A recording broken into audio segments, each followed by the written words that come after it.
Good morning and welcome to Journey. Thank you all for paddling in this morning. It's great to see everybody. Hopefully you all had a great Derby weekend. We have an opening song this morning before we get going, so why don't you stand up. It goes along with our series that we're continuing today of At the Table. So let's sing a song.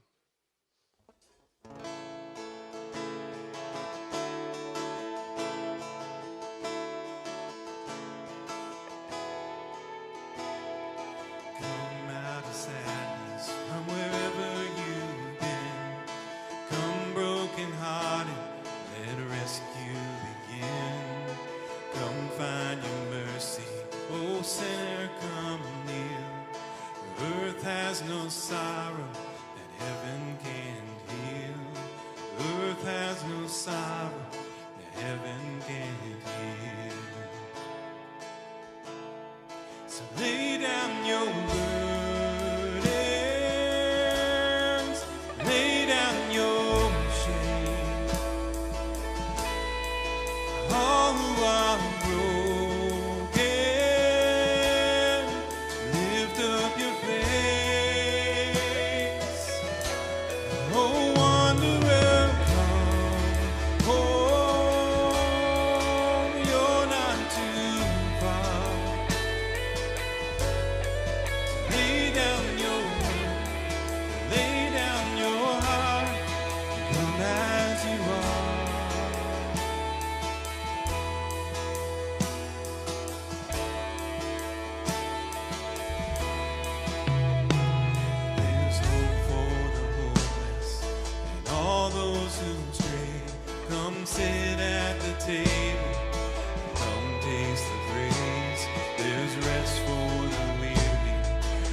Why don't y'all turn around and greet each other this morning, and then we have an announcement video.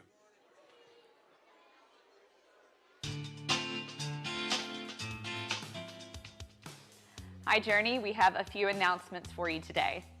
First, it's Mom's Night Out, and it's happening May 12th at 6:30. You'll be able to drop off your child and have a night out just for you. We will have dinner and snacks and activities for your kiddo. More information can be found on the Journey app. Guys, we have something for you too. The Forge Men's Ministry will be at Bullitt County Rod and Gun Club on May 12th at 6:30. For more information, check out the Journey app. College and high school graduates, we want to celebrate you and your achievements. Please make sure that you fill out the form that's on the Journey app or stop by the welcome desk for more information.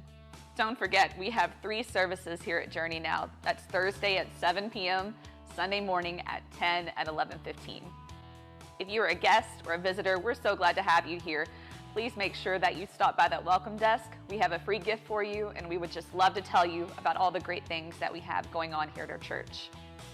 That is it for announcements. Please enjoy the service. Good morning again. We're so glad you guys braved the weather, and it was nasty this morning, and so we're glad that you guys got out and realized that we're waterproof. That's how God made us, and so it's not that big of a deal. So anyway, so we're so glad you guys are here with us, and so I have to say something, and so this is one of those moments. So a couple weeks ago, we moved this service to 11:30. You guys remember that, right? I already know where this is going. And so what happened is some of you all lost your minds because we moved it to 11:30. Now, here's the trick that we'd been playing for a year and a half. We said 11:15, but because you are the 11:30 crowd and you feel like you can just show up whenever you want, we didn't ever start the service till 11:20. Nobody ever picked up on it, all right? So we're like, well, let's officially move it to 11:30. It helps with the parking lot. It helps getting the kids in and out. And some people lost their minds. So about 3 weeks ago, as staff, we said, hey, at the end of this month, let's move it back to 11:15. I was supposed to announce it, and I didn't. And somehow it's April's fault, but it's somehow April's fault. I don't know how. So here's the trick. We now started 11:15, which is really 11:20. All right, moving forward, all right? So I will make public announcements. I apologize for you guys. I see people pulling in. They're going to be like so confused by what's going on. But we're moving it back to 11:15, which is a real 11:20 start. And so that will be the new service times moving forward until we change it again. So just know that, all right? I told them we should just do random times every week, like 11:18, 11:23, just whenever. All right, so glad you're here. Glad you made it on time. It's also Teacher Appreciation Week, and so we love our teachers around here. We have a great partnership with BCPS, and so a couple things that are going to happen. If you're a teacher or you work in a school, on your way out, we have a nice succulent for you. I didn't know what a succulent was till they told me, but we have some succulents out there. We also have a pack of pens. That's just a gift for you because we believe in what you guys are doing to help our kids, and so just a little thank you. The other thing our church does every year, we've been doing this for the past 6 years, is during Teacher Appreciation Week, we buy lunch for every teacher who's part of a school that feeds Bullitt Central. So at Bullitt Central, all the middle schools, all the elementary schools, and we actually do it for a couple other schools and that we have partnerships with in the north end of the county. And so that happens this week, and so we're going to feed hundreds and hundreds of teachers. A couple schools we've already done because of testing this week, so we did it last week for them. And so as you can imagine, to feed that many teachers and their staffs at the schools, that's expensive. And so if you want to help contribute towards that, you can give through the Journey app or the boxes on the way out. But we do that every year. We love partnering. We have a great partnership with BCPS. And so if you're a teacher, again, thank you. If you didn't know and you have kids in school, it's Teacher Appreciation Week, and they have been through the ringer the last couple years. So you might want to say thanks to them. And so that's just a great thing that we're able to do because of your all's generosity here at Journey. So we have a couple more weeks in this At the Table series. We got this week and then next week. And you don't want to miss next week, and I'll kind of talk about it here at the end. It's going to be exciting. This whole series has been about this idea of sitting at different tables. And this is a beautiful table that Steve O'Keefe has provided for us for this series. And so here's what I want to ask. Do you ever find yourself in social settings, and you're there, and maybe you're sitting around a table with a group of people, and you have this feeling like you are at the wrong table? Like you don't belong at the table, you should be at a different table. Or maybe because of the circumstances, you just don't feel like you're at the right place at all. So one of the things I get to do in my job is I get invited to go speak at local events. And so like there'll be things going on in the community, and so we're part of different things in the community, and so they'll invite me to come and share some words. The most popular thing that I get to do is do invocation. So you know what invocation is? It's a fancy word for prayer. And so I'll get invited to all kinds of corporate events or different things here, and with the Chamber of Commerce and different organizations to do the invocation. And I love doing it. I love being out in the community. I love people realizing that I'm like a normal person, and just being able to have fun and get to meet some people.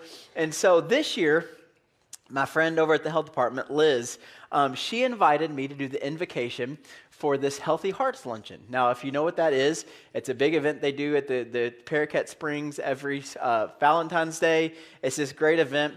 I didn't know anything about it, but I like Liz, and so I said, sure, I'll do it for you. I'd be happy to do it for you. And so the day of the event's coming up, and so I'm getting ready that morning. And one of the things is I have this thing where if I'm going somewhere, like, I need to know what to wear, all right? Because if you just tell me I can wear whatever, this is what you're getting, all right? I'm a T-shirt and jeans kind of guy. In fact, in about a month, you guys will not see me except for here on stage in anything but shorts for about 3 months, okay? So I'm a very casual, laid-back kind of dresser. And so I'm like looking on Facebook to see if there's any pictures from the last year. I couldn't really find anything. But I did see this like flyer that says the event's called Wear Red. And so I get in my closet, and I'm looking in my closet, and I realize I don't own anything red. Like, I don't have anything red at all in my closet. And so I text Liz, and I'm like, hey, I don't have anything red except for like an old basketball jersey from a pickup league I played in like 10 years ago. She's like, wear that. And I'm like, nope. And so so she says, just wear whatever, which again is dangerous if you tell me that. So I did realize, and you've probably seen them, I have a pair of red Nike sneakers. And so I was like, well, I got these red sneakers. She's like, great. So I put on the red sneakers, I put on jeans, and I had like just a Journey shirt on. And in the last moment, I was like, well, this is probably a nice luncheon, so I'll at least put like a polo shirt on, right? So I put on a polo shirt. So I got, again, red Nikes, jeans, polo shirt. I pull up to this event, park my truck, and I'm looking around, and I see everybody kind of walking in. And I'm like, all right, everybody here is wearing a suit. And a nice suit, like 3-piece suits. I see women in fancy dresses, all red, mind you. Everybody's wearing red. I mean, people are dressed to the nines. I don't even know what that means. I just know we say it, but people are dressed up. So I'm thinking, well, maybe it's just this crowd. Maybe this is the nice dressed crowd. So I walk into the event at the Paraquet Springs, and it is like a big red fashion show. Like, everybody's wearing red and all this stuff. I also, again, don't know what the event's for. I just know that Liz invited me to go to this event. So I go in, and my plan is, and I shouldn't tell anybody, so don't let this get out of the room. My plan is, here's what I'm going to do. I'm going to sneak in, okay, because I'm clearly underdressed. I'm going to sneak in. I'm going to say the prayer. I'll go sit back down at my table. About 5 minutes in, act like I have to go to the bathroom and just not come back. You know, you ever pulled that move? All right, so that's my plan. So I go in, and I'm at the table, and they're telling me where I'm supposed to sit. And she tells me, well, you're seated at table 1. And immediately in my mind, I'm like, that can't be good, right? Because if you've ever been to these type of events, what they generally do when they're doing seating charts is if here's the platform, here's table 1, and they kind of branch out from there. So I go and I sit down at table 1, and clearly, again, completely underdressed. Like, there's some people that work for hospitals and stuff that are kind of wearing what they wore to work that day, but most people are in suits and fancy dresses. I'm the only person there in jeans. I promise you that I saw. And so I'm sitting next to this guy, and this guy's wearing a suit, of course. And so I'm like looking at him. I'm like, man, this guy looks really familiar. And so I'm like thinking, and I'm like, oh, I know where it is. It's Kevin Harned, the meteorologist from Wave 3. I see him every morning on television. He's wearing a suit. We start talking. He's the MC for the event. So the event's kind of starting, and of course the invocation's pretty early on. So I get up from my table, and I go up on the platform, and I'm going to say the prayer. And I'm like, well, I'm going to address the elephant in the room that I'm the only one to get the memo. We're supposed to wear a suit for this event. And so I get up there, and I joke, and I'm not wearing red either. That's the other thing. And so I joke, and I say, hey, Liz told me that this was the Wear Red event, but I don't have anything red except for my Nikes. I showed my Nikes, and I said, I guess what happened is I didn't realize how deep my allegiance to the University of Kentucky was. And everybody laughs a little bit, and like, ha, ha, ha. So I come down off the table, or off the podium, and I look to my right, and there's this giant heart there with this big banner that says University of Louisville Hospital. So I sat at my table, it started to fill, and so I'm sitting there, and at my table, okay, mind you, I just made a University of Kentucky joke, all right, is like the new director for the new U of L hospital going in at Brooks. There is somebody from the office of the CEO of University of Louisville Hospital. There's somebody from the office. I'm wanting to say that they might have been the vice president of the University of Louisville. Again, UK joke, just like 30 seconds earlier. There's this other guy sitting there. I don't even know who he was. He just looked wealthy. You know these type of people? Like, he's just there to write a check. It's pretty obvious. And then there's this world, like, renowned sleep doctor that's going to give, like, this talk about, like, the connection between sleep and your heart. So I'm sitting there completely underdressed, sitting at this table with all of these people, again, connected to the University of Louisville, and I'm just sitting there and I'm going, I don't think I'm supposed to be here. Like, I feel like I'm at the wrong table. And I don't know if you've ever felt like that, where you have this moment, you're underdressed or whatever it is, and now the people there were super nice. Don't hear that. They were actually really nice people. They were asking about the church and all that stuff, and even the lady from the University of Louisville even went to her car, true story, and got me a U of L pin so that I could wear it, and I was like, I'm not wearing that. But, no, I'm kidding. And so, but you have this moment where you feel like maybe you're not sitting at the right table. Now, that's kind of a funny story about this kind of uncomfortable moment where I realized, okay, I'm underdressed and maybe I'm not supposed to be at this table. I'm supposed to be at the table in the back so I can leave. But sometimes in life, we do have that feeling where we're sitting somewhere and we're sitting there going, I don't know if I belong here. Or maybe the worst part of that is that someone's made you feel like you don't belong there and you're not supposed to be there. So I'll tell you a couple of amazing stories from Jesus' life, and these are stories about people who either thought they were at the wrong table or someone told them they were at the wrong table. The first one is one of my favorite stories. We've used this before, and so some of you guys, if you've been coming here for a while, you've probably heard me tell this story, but it takes place in Luke chapter 5, and it involves this guy named Levi, who's a tax collector. Now, if you're new to church or kind of don't really read the Bible very often, what you'll see sometimes in the New Testament is they'll refer to people as they'll be like sinners, and we all kind of know what sinners are. Like, when I say that word, like, you have kind of an idea of what that probably means or what the Bible's trying to say. But then they would say, and tax collectors. Here's what you have to know. Tax collectors were so badly viewed in their community, they couldn't even put them in the same category as sinners. It was offensive to the sinners to be in the same category as tax collectors, okay? This is kind of the language that's used. So Levi is a tax collector, and so he's an outcast in his community. He sold out his family, his faith, his community in order to make a buck off of Rome, and so he's considered greedy, and these guys were greedy and would do all of these things to kind of get ahead in life, and people didn't respect them in their community. And so this story involves one of these guys that's just like the lowest of the low in their cultural view. So in Luke chapter 5, it says this. Later, as Jesus left the town, so he's going to a town, he saw a tax collector named Levi sitting at his tax collector's booth. So he's sitting at his booth at his table, and he's collecting the taxes for Rome. Jesus says to him, "Follow me and be my disciple." That's all he says. Just follow me, be my disciple. Jesus said to him, so Levi got up, left everything, and followed him. So this should raise a couple questions. Okay, first of all, who does that?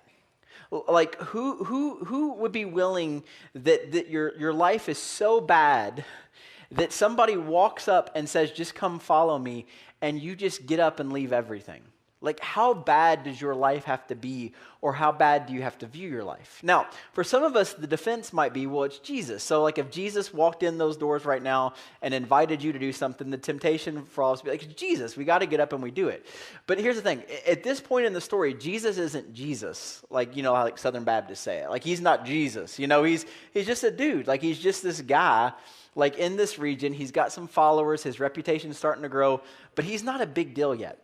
And he's definitely not considered the savior of the world yet. Like, he's just a guy. And so how bad does your life have to be that someone gets up, gives you this invitation, and you just get up and you follow him?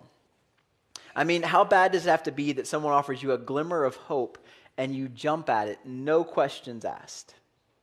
Now, not only does that kind of take place, but the other thing is you have to realize is that in this moment, Jesus is crossing a barrier that nobody else would cross.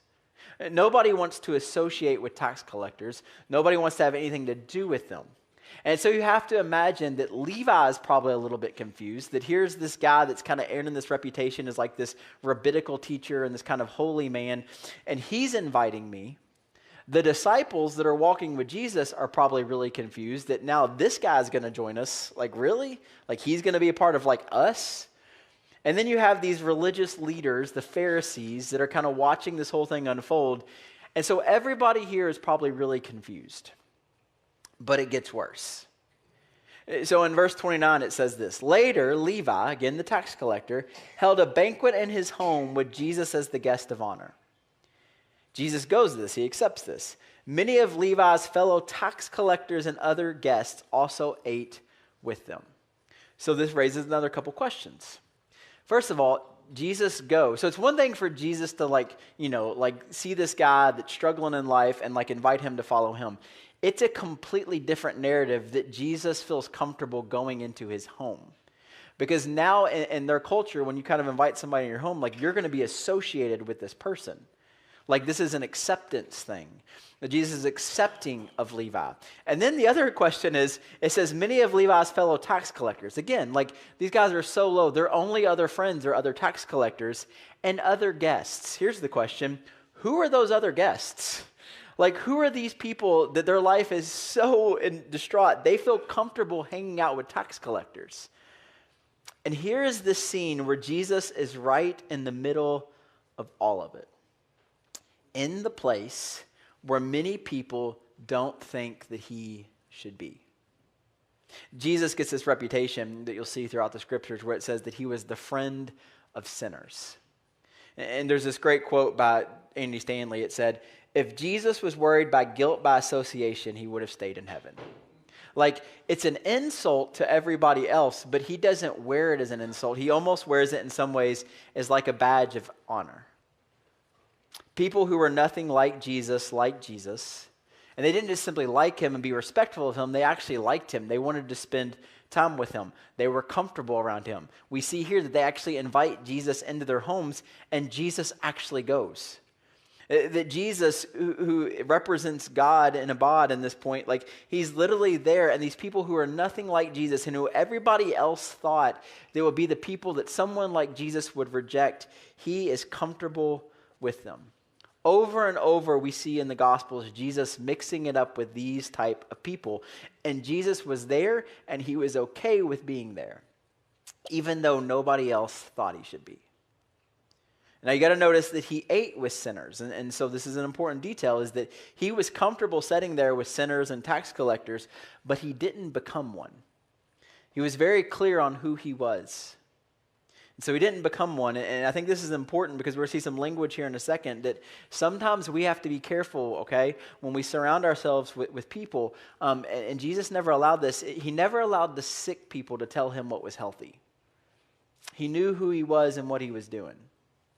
So the Pharisees, they're seeing this, and the teachers of the religious law, and so it says in verse 30, the Pharisees and the teachers of religious law complain bitterly to Jesus' disciples. And so we have to paint a picture here. So in this setting, more than likely what's happening is Levi's having this banquet at his house. His windows are probably open. His doors are probably open. So he's having this banquet, and people are kind of seeing this, and he's probably wanting people to see this. That hey, Jesus is here sitting down with me.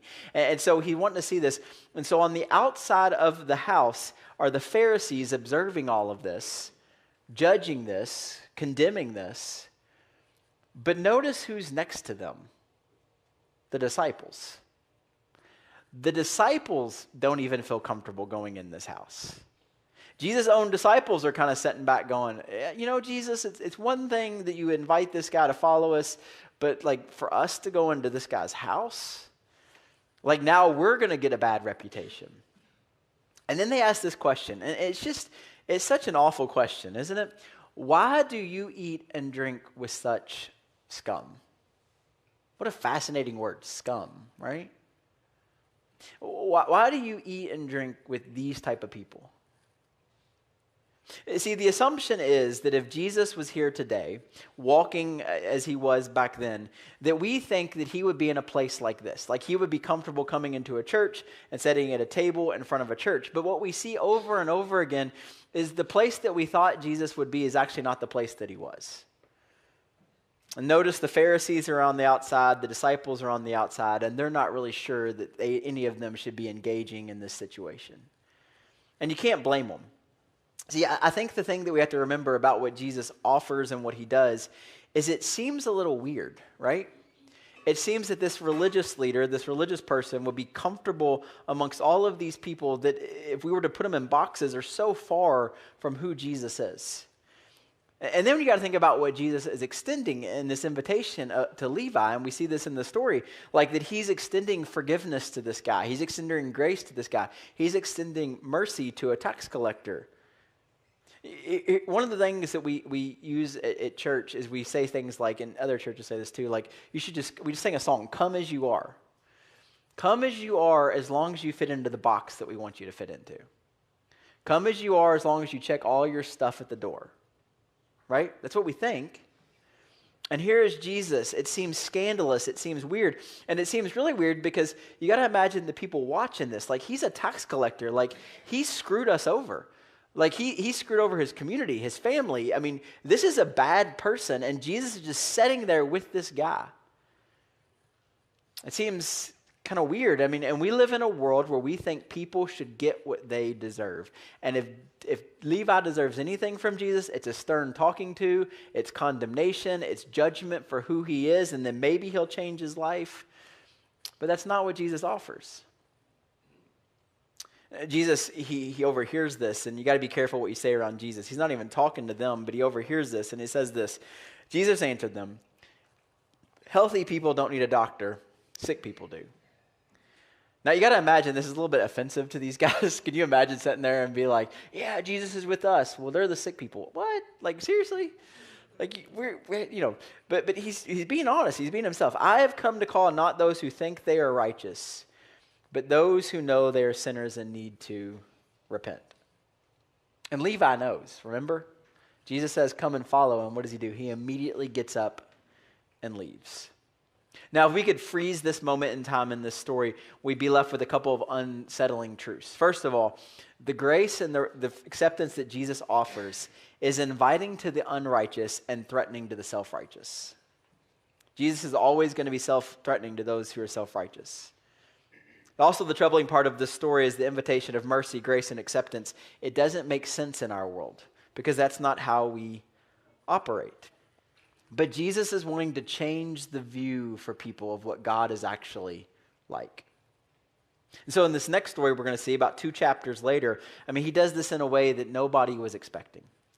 So what we see 2 chapters later in Luke chapter 7 is Jesus is invited to another table to sit at. This is not a tax collector. It's one of the actual religious leaders. His name's Simon. He's a Pharisee. And so he's invited to this banquet that Simon throws. And we don't know all the details as to why Simon invited Jesus, because him and the Pharisees have kind of been butting heads at this point. Many people believe that part of the reason was the Pharisees are always trying to trap Jesus.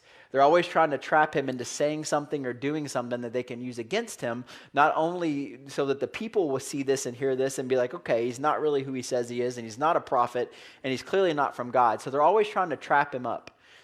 And so maybe that was part of the invitation of this banquet, is that they're going to ask Jesus some questions or do things or say things to Jesus that's going to get him in trouble. And so they invite him as the guest of honor, and so he's sitting at a table in this house, and probably the same scene as Levi. The windows are open and the doors open, and they want people to see this, and for them, they probably want people to hear what Jesus has to say, especially if he's going to say something that's going to get him in trouble. And so you got to imagine they're all kind of reclining around this table. The meal's about to begin. There's conversation in the air. People are there that were invited. People are probably standing against the walls. And there's probably people on the outside kind of observing all of this. And so the meal's about to start. And all of a sudden, this really weird thing happens. Jesus is sitting there, and all of a sudden, he starts to feel something at his feet. And then all of a sudden, there's kind of this aroma of perfume that kind of fills the room. And all of a sudden, he realizes that there's somebody sitting at his feet, and they're cleaning his feet. Here's how it goes. It says, when one of the Pharisees, Simon, invited Jesus to have dinner with him, he went to the Pharisee's house and reclined at the table. A woman in that town who had lived a sinful life learned that Jesus was eating at the Pharisee's house. So she came there with an alabaster jar of perfume, which would have been a very expensive jar to own. And she stood behind him at his feet weeping. She began to wet his feet with her tears. Then she wiped them with her hair, kissed them, and poured perfume on them.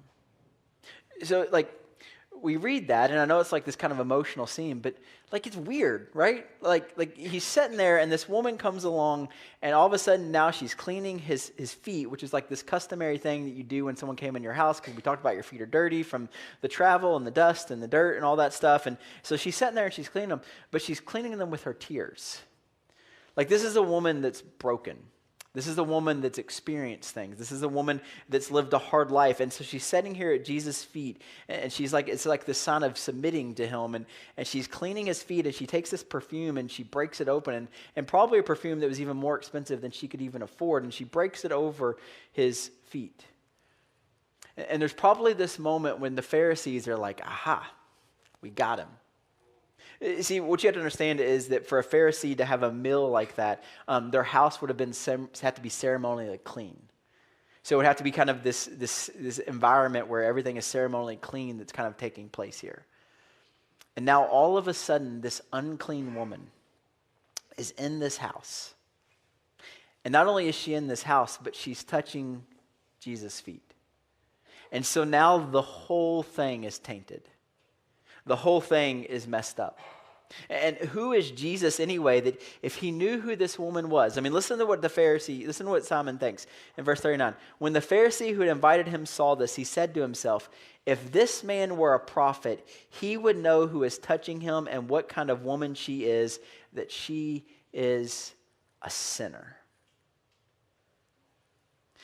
And so she's messed everything up. This whole banquet is now tarnished. The word there that sinner is hamartolos, which is not just like the idea of saying like a sin. Like all of us sin, just so you guys know. I sin, you sin, we sin. Okay, it's a big party. It's a sin party. We're all sinners, okay? I know it's hard to believe that I sin, but trust me, I do. And so we all mess up. But this isn't just like you mess up. This is like you're defined by sin.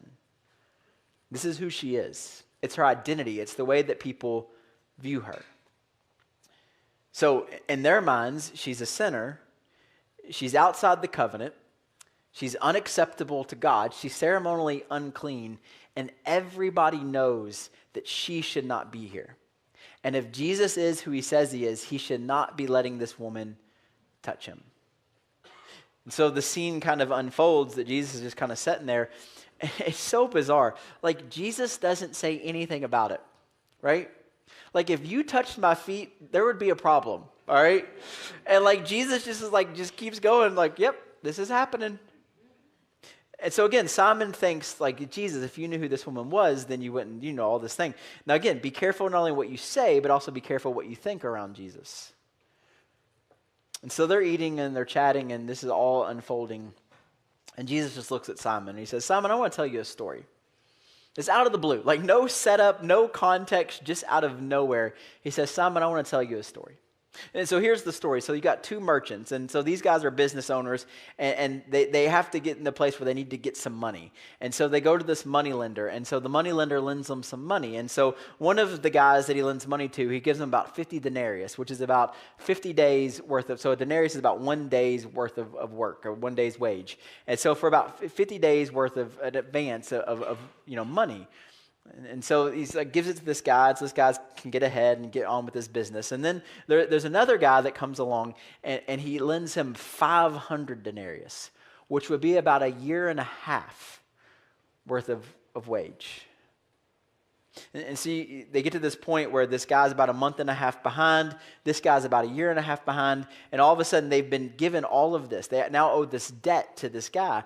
And these two guys, they realize they can't pay this debt back. And so they don't know what they're going to do because we can't pay it back. Like, we're so indebted at this point. Like, how do we even pay this back? And so they go to the moneylender and they kind of plead their case. And the moneylender does the most unexpected thing. He just forgives their debts. He just says, free and clear, we're done. Write it off, we're done. And so both of these guys, they leave the moneylender and they went in kind of scared and nervous about what was going to happen. And now they're both free and clear. Their debt has been canceled. And so Jesus, he looks at him and he says, so Simon, I got a question for you. Which of those two would be, and you expect him to say grateful. Because if someone forgives my debt, I'm going to be grateful that they've done that. Because it doesn't happen, right? Good luck calling a credit card company and being like, just forgive my debt or your car loan. It's not going to happen. It's the same thing in their world. Nobody does this. Nobody just forgives debts. And so you expect him to say which of them would be more grateful, but that's not the word that Jesus uses. Jesus says, which of them would love the lender more? To which they're all like, love a moneylender? No. And so they're sitting there and they're thinking about it. And so which one would actually love the moneylender more for the forgiven debt? The one that owed 50 or the one that owed 500? And Simon says, well, I suppose the one that had the bigger debt would love the moneylender more. And Jesus says, you're exactly right. You've judged correctly. And so he finishes that. And then the most remarkable thing happens, and it's this detail in the story that if you're just reading it, maybe you've heard this story, you don't see it. You kind of read right past it. So mind you, he's been talking to Simon the whole time. And ignoring what's going on right here. And all of a sudden, for the first time, Jesus turns to the woman. And so he's looking at the woman, but he's talking to Simon.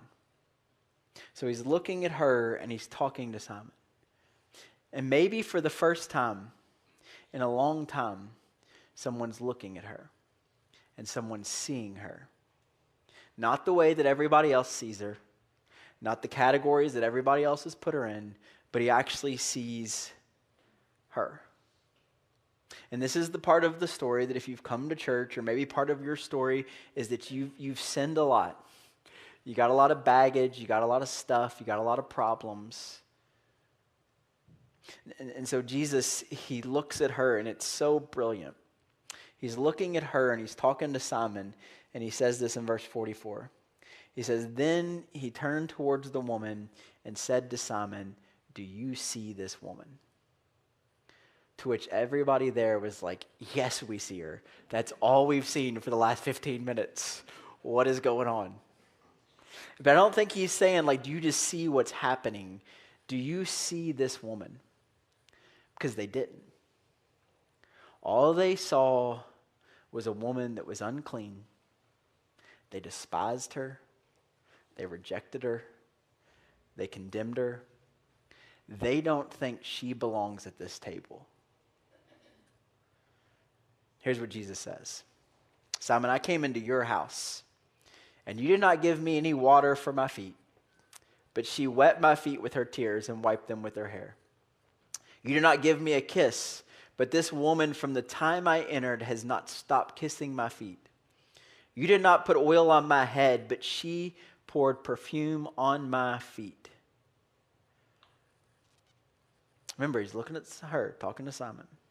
Therefore, I tell you, Simon, her many sins have been forgiven, as her great love is shown by whoever has been forgiven little loves little. In other words, Simon, I know who she is. I know what she's done. And you see her one way, but I see her a completely different way. No sin, no secrets, it's all out there. We know who she is. And then all of a sudden, Jesus looks at her and now speaks to her. And here's what he says. Your sins are forgiven. And imagine how she felt. For the first time, someone's looked at her and seen something other than what everybody else saw. It's important to note that when he does this, she did not say a word. She did not go before Jesus and plead her case. She did not beg for forgiveness. All she did was sit there in the tears because of everything she's gone through. And Jesus forgives her. And everybody watching at the table and everybody outside the table, you know what they say? They say, who is this man? And that's the exact right question. Who is this man? that even a woman like her, that he can forgive her.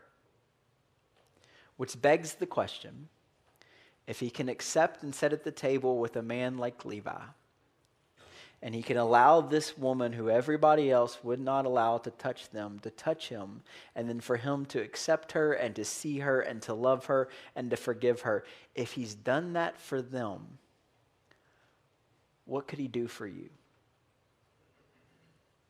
And is the same true, what's true for them, that's true for me? Now, the early Christians, these stories start to circulate that Jesus is like doing these things. And so you have to imagine, as people see that he accepts someone like a tax collector and this sinful woman, it's her whole reputation. You start to hear these people and these stories and these things of what Jesus does. And so the word starts to spread. And so all these people start to hear these amazing things. And so eventually they come down and they start to record all of these things that Jesus did. And these books kind of get spread around. And they say, you know, this stuff that Jesus is doing, like if he's willing to do that for them and he can do it for me, well, that sounds like some really good news. And so the Gospels start to form around stories like that. Now, you may already know this, but the rest of the story, as Paul Harvey would say, is that Levi, and we've talked about this before, you don't know him as Levi. So most of you probably don't know him as Levi. The name that you're more familiar with who he is the name Matthew.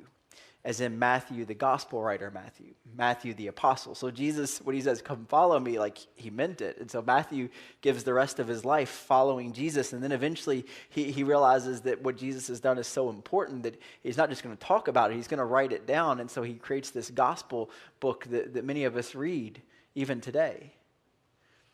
And then the other woman, we don't know her as the sinful woman. We actually can know her name. And history tells us that the woman that was there that day wasn't just referred to anymore as the sinful woman. We referred to her actually for the first time as her name, which is Mary Magdalene. Like that Mary Magdalene. So these stories, these amazing stories of these people who Jesus welcomed to the table that nobody else would. And their lives were changed. And not only were their lives changed, but they went on a mission to change the lives of other people. And so may we never forget, because of those stories, that people, you're allowed to bring your stuff and your mess and your baggage and all of that. And Jesus still loves you and accepts you and sees you. And for many of us, may we never forget that for ourselves, because some of us have. And maybe for some of us in the deepest parts of our soul and our heart, maybe for the first time, you need to know that he does see you and he does care. For some of us, the temptation is to become like the Pharisees and the disciples that kind of see this audacious grace and mercy, and we kind of step back and we're like, I don't know about them. And Jesus would be like, yeah, them too. They're welcome at the table. One of the things we often say around here is it's not the steps that you've taken. So it wasn't the steps that Levi had taken to that point, and it wasn't the steps that that sinful woman that we know as Mary had taken. It's the next step they took that was the most important. And so we believe that's true not only for them, but also for us. And so for many of you guys, the next step that you need to take is to actually believe this and to put your trust and your faith in this. And so the next step for what we're going to do in this series, we have one more table we're going to talk about. It's going to be next week, and you don't want to miss it. But we got one more table we're going to talk about. But the other thing that's going to happen next week is it's going to be a baptism Sunday.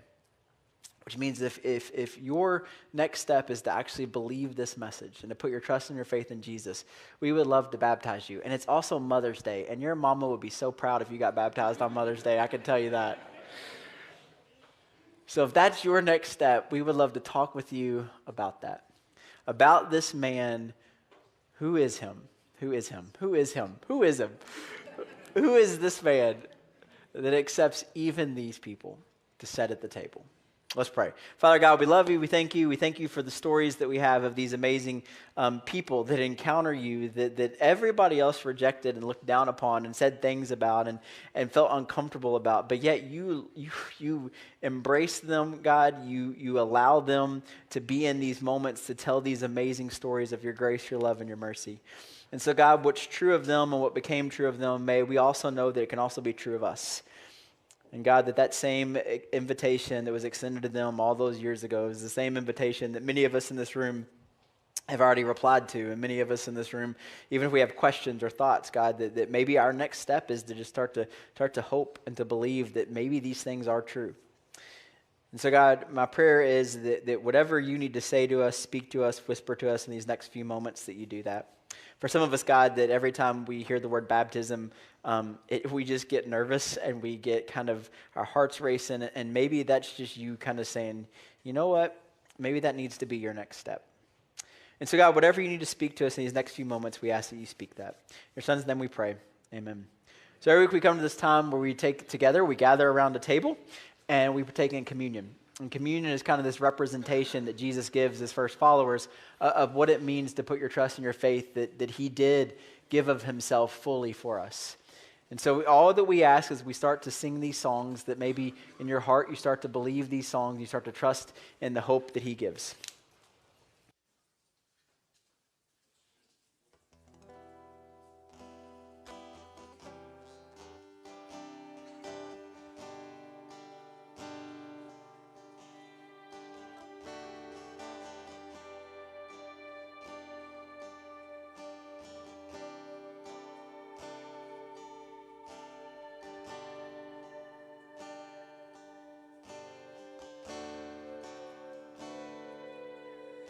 I speak the name of Jesus over you. In your hurting, in your sorrow, I will ask my God and go. I speak the name 'cause it's all that I can do. In desperation, I'll seek heaven and pray this for you. I pray for your healing. The circumstances will change. I pray that the fear inside will flee in Jesus' name. I pray that a breakthrough would happen today. I pray miracles over your life in Jesus' name, in Jesus' name.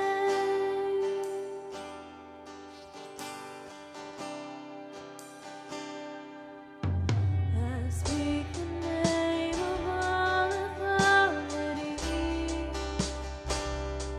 declaring blessings, every promise he is faithful to keep. I speak the name no grave could ever hold. He is greater, he is stronger, he's the God across the globe. I pray for your healing. The circumstances will change. I pray that the fear inside would flee in Jesus' name. I pray that a breakthrough would happen today. I pray miracles over your life in Jesus' name, in Jesus' name. Oh, come believe it, come receive it. The power of the Spirit is now forever yours. Come believe it, come receive it. The mighty name of Jesus, all things are possible. I pray for your healing. The circumstances will change. I pray that the fear inside will flee in Jesus' name. I pray that a breakthrough would happen today. I pray miracles over your life in Jesus' name. I pray for revival.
Jesus, you are enough.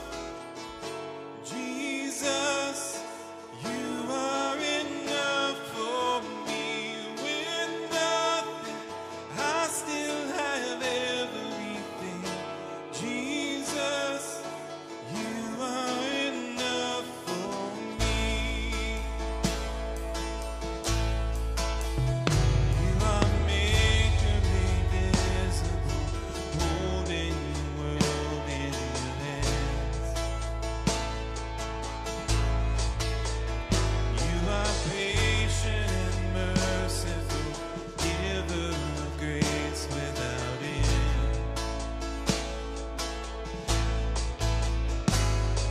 Satisfied simply by being who you've always been. You are infinite love, and you prove it again and again.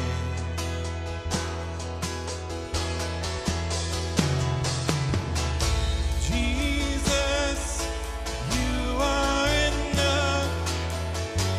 Jesus, you are enough for me. With nothing, I still have everything. Jesus, you are enough for me.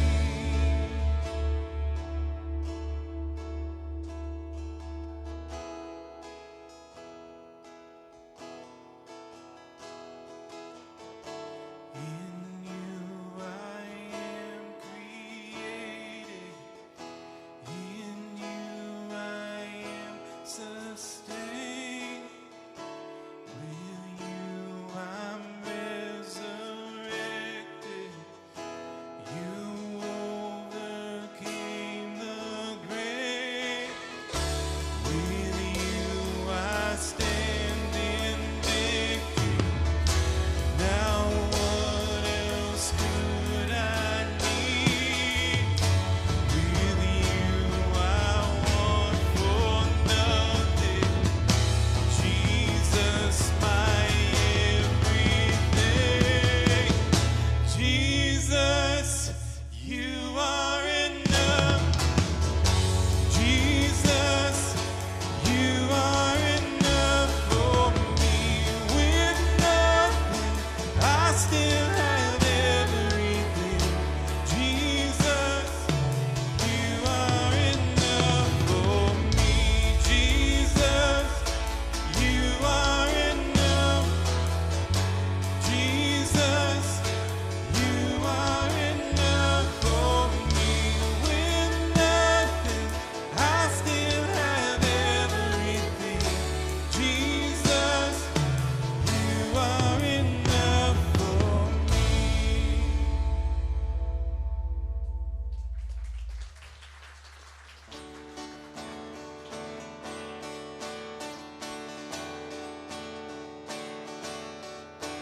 I was buried beneath my shame. Who could carry that kind of weight? It was my tomb till I met you. And I was breathing but not alive. And all my failures I tried to hide. It was my tomb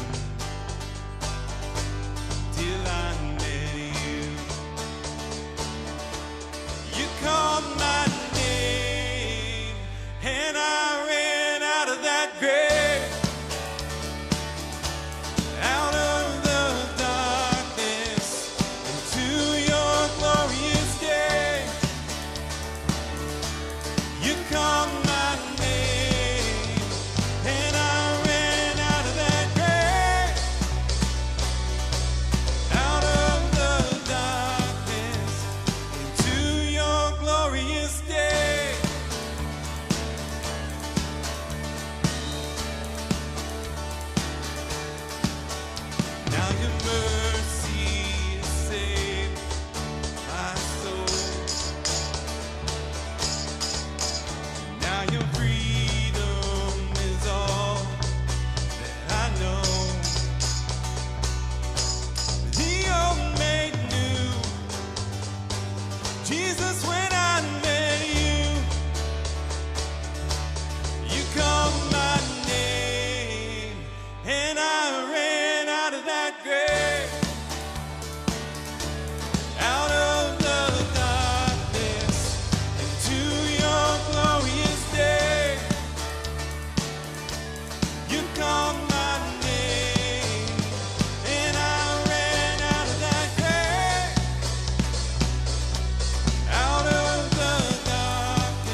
call me a citizen of heaven.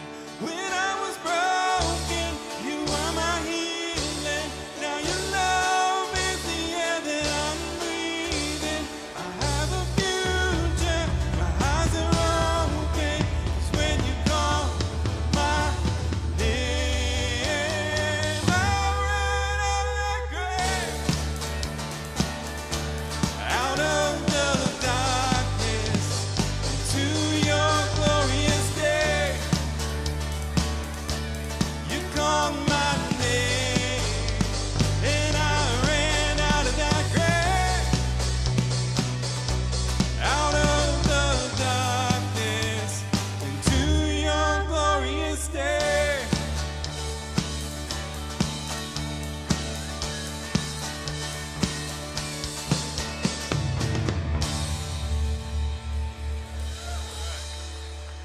Thank you all so much for joining us this morning. Please, if you are new, please stop by at the welcome desk out there. We have a free gift for you. Thank you all for joining. We'll see you all next week.